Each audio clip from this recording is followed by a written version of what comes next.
बावजूद भी ये है कि मेरा लिखना पढ़ना आज भी उर्दू ज़बान से है और उर्दू लिपि उर्दू स्क्रिप्ट ही मैं लिखता हूँ, क्योंकि दाईं तरफ से बाईं तरफ चलता हूँ।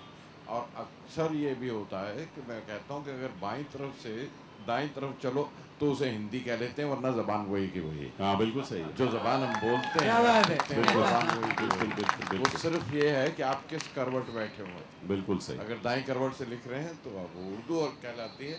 और ये फ़र्क जो ज़बान हम सिनेमा में बोलते हैं, जो फिल्मों में, और ये बिल्कुल सही फरमाया आपने कि उर्दू ज़बान को या जिसे हम हिंदुस्तानी कह लें तो वो उसको सिर्फ सिनेमा ने या फिल्मों ने बचा के रखा हुआ है। उसमें मुश्किल सिर्फ इस वजह से हुई है कि हमारे वर्णमाला या जो कायदे हैं, जिसको मैंने खुद बच्चों से इलस्ट्रेट करवा के पब्लिश भी किया है, स्कॉलस्टिक्स ने पब्लिश किया है उसे, ताकि वो नुक्ते और वो सारे सीख लें बच्चे, लेकिन उसे हम स्कूलों में नहीं डाल पा रहे हैं।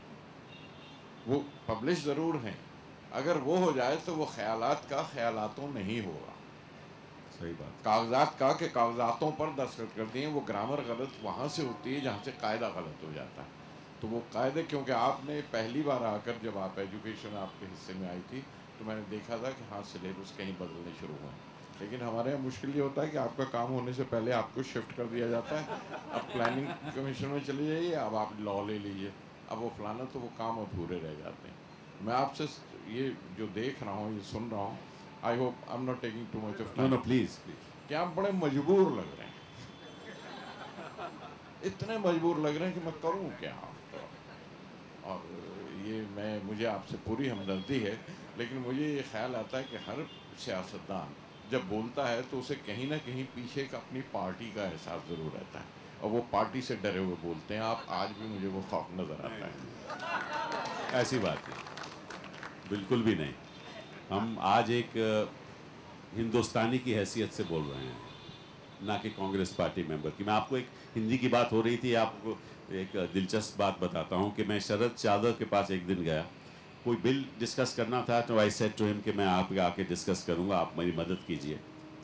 तो मुझे मेरे सेक्रेटरी ने अंग्रेज़ी वर्शन बिल दे दिया, तो मैं वहाँ पहुँच गया, तो मैंने उनको बिल दिया, तो उन्होंने देखा, तो मुझे लगा कि मैंने कुछ गलत काम किया है। तो आने से पहले मैंने कहा साहब मैं आपसे माफ़ी मांगता हूँ कि मैंने आपको अंग्रेज़ी का बिल दे दिया, मुझे हिंदी का देना चाहिए था। ही सेड नहीं नहीं, तूने बिल्कुल सही काम किया, अगर हिंदी का आता तो मुझे समझ नहीं आती। हमने हिंदी ज़ुबान को इस तरह से इतना संस्कृताइज कर दिया है कि the normal people in India who speak Hindustani don't understand Hindi.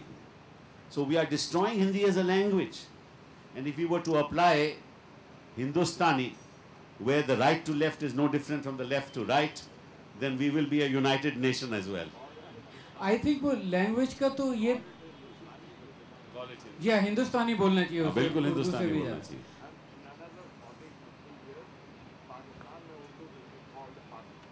हाँ बिल्कुल सही। मेरा कहना सिर्फ ये है कि उसको, ये Gandhi ji had said it also, कि स्टार्ट कॉलिंग इट हिंदुस्तानी, वरना ये कंफ्यूजन आपको तंग करेगा। और हिंदुस्तानी कहने का मकसद ये है कि वो सिर्फ उर्दू और हिंदी का इम्तिजाज नहीं है, उन्हीं की मिलावट नहीं है, उसमें जिस इलाके में आप जाएंगे वहाँ के अल्फाज उसमें शामिल हो जाते हैं।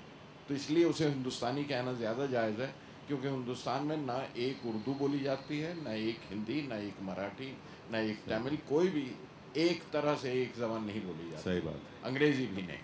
सही बात, सही बात। अंग्रेजी के तो हम 16 डायलेक्ट बोलते हैं,